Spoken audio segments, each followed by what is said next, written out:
عبداللہ بن عمر رضی اللہ عنہما سے روایت ہے کہ رسول اللہ صلی اللہ علیہ وسلم نے فرمایا، جس شخص کی نماز عصر فوت ہو جائے تو گویا اس کے اہل و عیال اور اس کا مال لوٹ لیا گیا.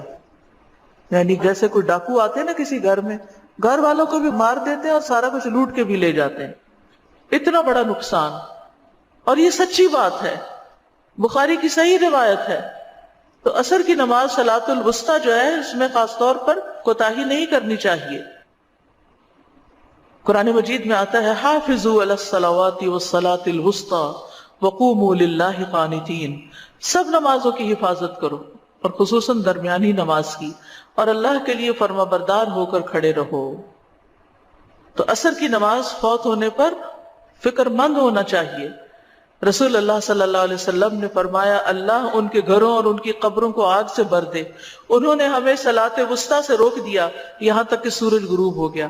آپ نے مشرکین کے حق میں بد دعا کی تھی جب غزوہ احزاب کے موقع پر انہوں نے آپ کو مشغول کر دیا اور نماز نہ پڑھنے دی. یہ نماز آباء و اجداد اور بیٹوں سے زیادہ محبوب ہے. دوہرے اجر والی نماز ہے. یہ نماز پہلی امتوں پہ بھی پیش کی گئی تھی، انہوں نے ضائع کر دیا. تو اس لیے جو اس کی حفاظت کرے گا، نبی صلی اللہ علیہ وسلم نے فرمایا، اس کو دوہرا اجر ملے گا. عصر کی نماز کے وقت اللہ تعالیٰ فرشتوں سے بندوں کی نماز کی خبر لیتا ہے. صبح اور شام کے فرشتے فجر اور عصر میں تبدیل ہوتے ہیں، اور جو عصر کے وقت جاتے ہیں ان سے پوچھتے ہیں کہ تم نے میرے بندوں کو کس حال میں چھوڑا؟ تو وہ بتاتے ہیں کہ ہم ان کے پاس گئے تو وہ نماز پڑھ رہے تھے، اور جب ہم ان کو چھوڑ کے آئے تو وہ نماز پڑھ رہے تھے. نبی صلی اللہ علیہ وسلم نے فرمایا، وہ آدمی ہرگز آگ میں نہیں جائے گا جس نے سورج نکلنے سے پہلے اور غروب ہونے سے پہلے نماز پڑھی، یعنی فجر اور عصر کی. یہ دونوں وقت بڑے اہم وقت ہیں، ان کے اذکار بھی ہیں، صبح شام کے اذکار. فجر کی نماز کے بعد سے لے کر سورج نکلنے تک، اور عصر کی نماز سے لے کر سورج غروب ہونے تک صبح شام کے اذکار پڑھے جاتے ہیں. آپ صلی اللہ علیہ وسلم نے فرمایا، جو شخص 2 ٹھنڈی نمازیں یعنی فجر اور عصر پڑھے گا وہ جنت میں داخل ہوگا. یہ نمازیں پڑھنے والے اللہ تعالیٰ کا دیدار کر پائیں گے. عصر کی نماز چھوڑنا اعمال کی بربادی کا باعث ہے. نبی صلی اللہ علیہ وسلم نے فرمایا، جس شخص نے عصر کی نماز چھوڑ دی اس کے اعمال باطل ہو گئے.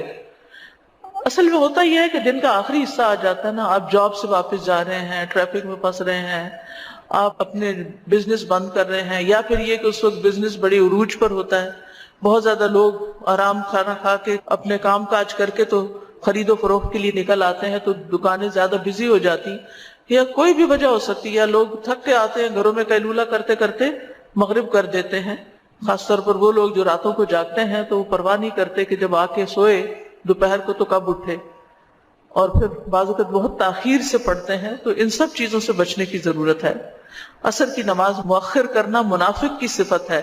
رسول اللہ صلی اللہ علیہ وسلم نے فرمایا، کیا میں تمہیں منافق کی نماز کے بارے میں نہ بتاؤں؟ وہ عصر کی نماز لیٹ کرتا رہتا ہے یہاں تک کہ سورج غروب ہونے کے انتہائی قریب ہوتا ہے، اس وقت پڑھتا ہے. ہیبچولی یعنی کبھی کبھار تو ایسا ہو سکتا ہے، لیکن عادتاً روز یہی کچھ کرنا یہ نفاق کی علامت